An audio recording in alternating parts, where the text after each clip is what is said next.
Hey everybody, Terry Barely here, 2-6 golfer. Day 4 in the 100 video, one video a day up until the Masters. Now guys, in day 4, what we're going to talk about how we get to the top of the backswing. Okay? Because guys, in my opinion, the transition from the takeaway to the top of the backswing is the magic move in golf. Okay? So I'm going to show you how the posture and the grip, how it rides you up to the top of your backswing, okay, so you can get in this position automatically from the grip and posture, okay? Let's get started. Now, if you grip the club right, okay, now guys, review the grip video, okay, I grab underneath. I'm grabbing the base of the fingers, lead hand, I grab underneath with the trail hand, I turn my wrist, I've engaged my forearm. Now guys, that grip is going to ride my takeaway and backswing all the way up to the top of my backswing. Okay, now what does that mean? Well, after you take the club away, I'm playing here, and your club gets to parallel. Okay, my body stays centered. What I'm going to use is I'm going to use the weight of the club head, because I can feel the weight of the club head. I'm just going to use this to just get me to the top of my backswing just like this. Okay, it's just as easy as that. Now, I'll get more into that in just a second. But the grip, the 2-6 grip, allows your wrist to rotate back, to rotate and cock, and get in the natural position, as you can see at top of my backswing, to get in this natural position automatically. Okay? Guys, I'm not thinking about rotating my wrist. I'm not thinking about an early wrist cock. I'm just thinking about how my grip, again, is going back nice and level, nice and even, creating a space, taking it back, and just watching them and feeling them rotate to here. Okay, because top of the backswing is very important with your wrist set. Okay, at 2-6, the 2-6 posture, the 2-6 grip sets your wrist naturally. Okay, you don't have to feel like you're serving a tray, or you don't have to feel like that you're over cocking your wrist, or you're trying to bow your wrist. Guys, it happens naturally. Now, how does the posture get you to the top of the backswing? Now, posture is really, really important.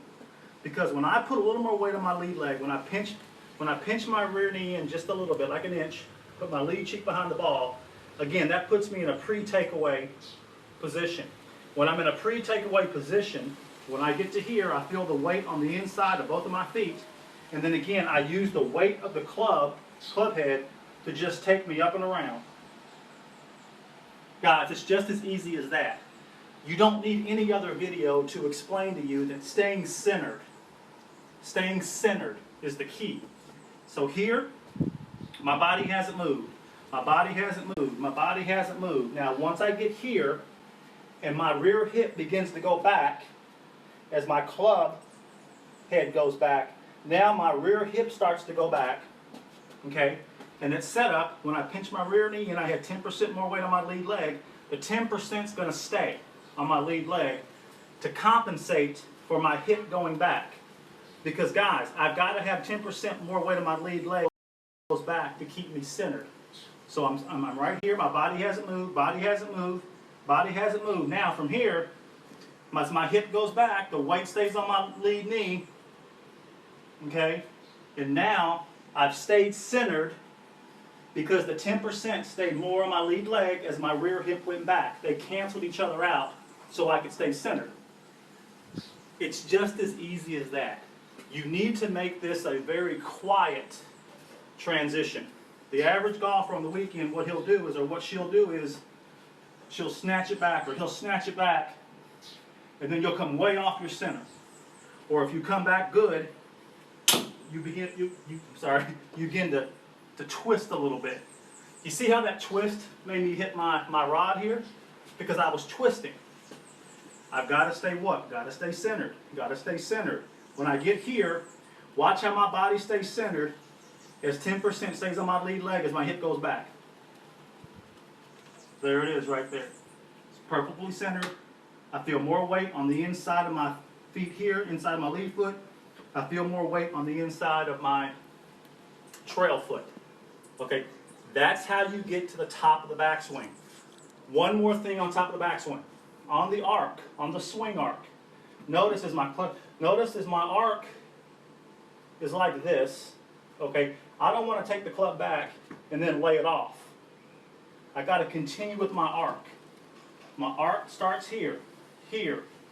All I do now is I go to the top. That's it. See, from here to here. See, here. From here's my swing arc. I'm here to here. Now, for some of you, that may feel steep, because what you're used to doing is you're used to taking the club to the inside and getting too laid off. So instead of being here, you're here. And that might feel steep, but don't worry about it. That's your swing arc. That's what you have to identify with to keep your shoulders what? To keep your shoulders on the plane so they can drop straight down. Okay?